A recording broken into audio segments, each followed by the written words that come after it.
लहान मुलांसाठी खेळणी हा सगळ्यात आवडतीचा विषय असतो. मग तुम्ही माहेरी जा असा किंवा सासरी जिथं जाल तिथं त्यांना एक वेळेस कपडे कमी घेतले तरी चालतील, म्हणून खेळणी मात्र घ्यावीच लागतात. अशीच काहीशी गंमत नैतिकच्या बाबतीत झालेली आहे बघा.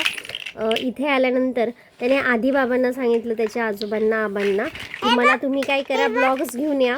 मग आता काय नातवाची इच्छा म्हटल्यानंतर आबा घेऊनच आले त्याच्यासाठी ब्लॉग्स. छान असे ब्लॉग्स आणलेत आबांनी. तर ह्या ब्लॉग्ससोबत एक सुंदरसे असे स्टिकर्स आलेले आहेत बघा ह्या प्रकारचे.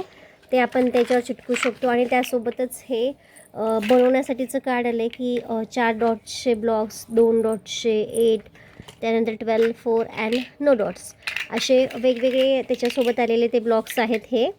आणि याच्यामध्ये कलर पण आहेत, pink, red, blue, parrot green and mango yellow असे कलर्स आलेले आहेत. आणि खूप सुंदर सुंदर त्यातलं आलं आहे बघा. हे असं एरोप्लेन बनवता येतं, बोट बनवता येते याच्यापासून.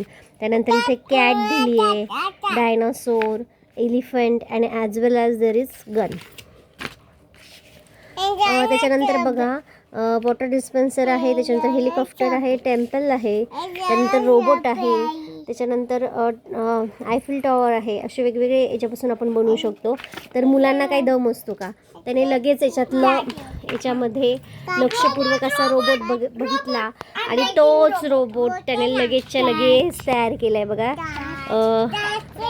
आणि त्याच्या चेहऱ्यावरची तुम्ही खुशी बघू शकता.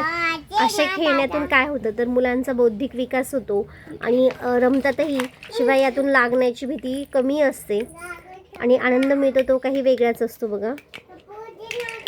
जर तुम्हाला सुट्ट्यांमध्ये किंवा कोणाला खेळणी गिफ्ट द्यायचे असतील तर असे खेळ नक्की द्या. 5 वर्षाच्या आतल्या मुलांसाठी परफेक्ट असा हा गेम आहे बघा.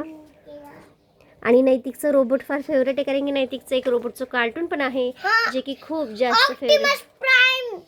हो ना, ट्रान्सफॉर्मरचं.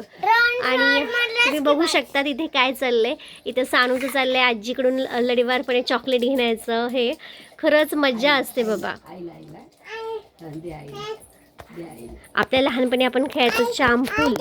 अजून कोणते कोणते खेळ आपण आपल्या लहानपणी खेळायचो कमेंटमध्ये सांगायला विसरू नका. Thanks for watching. Bye bye.